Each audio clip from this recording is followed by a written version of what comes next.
In Fight Club, the narrator lives his normal life, but has always needed something to feel alive. He needs something to feel alive because he's been cucked by the modern world, told to live a life that makes him miserable, a reality which deep down makes him depressed. As the narrator meets his alter ego, Tyler Durden, a figure created by his imagination, this alter ego shows the potential he could have if he would only learn to let go. Tyler is a representation of what we really know deep down and what we truly desire. But through societal programming, we choose to hide deep inside of ourselves, as most people throw away their dreams and deepest desires for material goods and a path most traveled. I felt sorry for guys packed into gyms, trying to look like how Calvin Klein or Tommy Hilfiger said they should.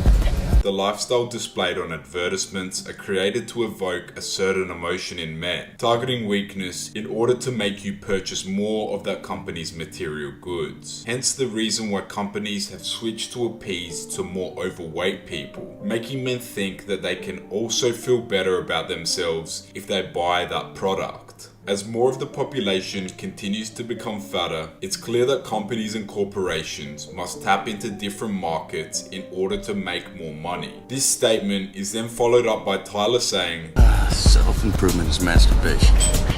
Now self-destruction.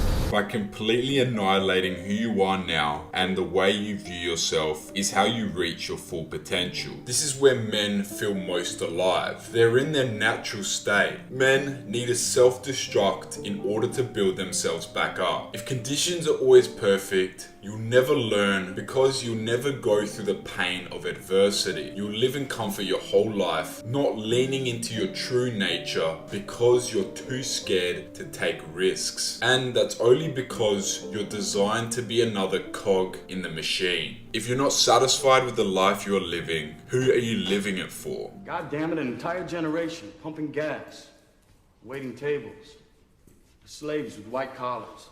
Advertising has us chasing cars and clothes, working jobs we hate so we can buy shit we don't need. We're the middle children of history, man. No purpose or place.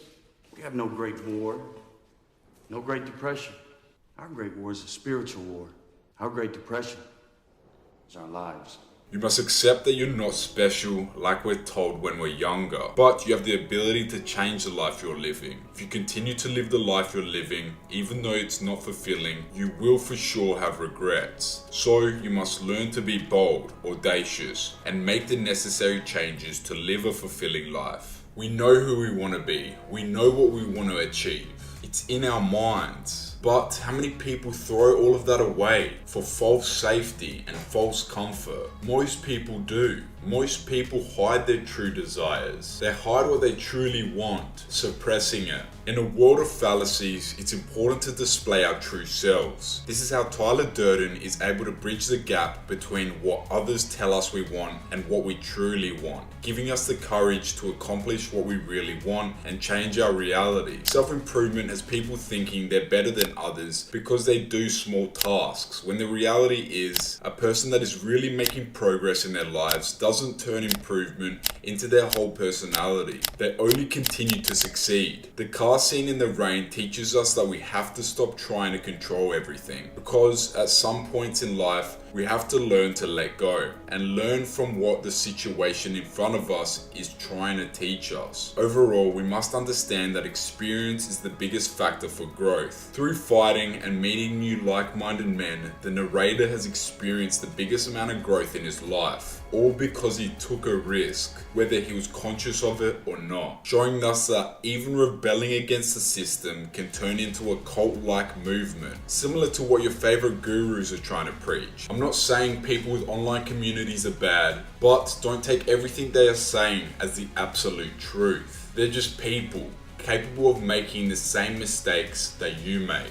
Self-improvement is something people use to find meaning, something where people get rid of their bad habits, not realizing that their bad habits and the fact that they are who they are gives them an edge over everyone else. No one can speak like you. No one has the same skill set as you because they aren't you. And that's your biggest edge over the competition. The truth is you're going to turn out the same as everyone else if you keep listening to these self-improvement gurus. You're going to become molded in the image that someone else has for you instead of becoming who you're meant to be. Yes, it's good to learn to fight, to go to the gym, to read, journal, and even potentially start a business. But if your whole life revolves around useless habits and being perfect all the time, you won't make it. Because the reality is nothing is going to breed more growth than failure, adversity, and learning the hard way. And that's something that no self-improvement guru will teach you.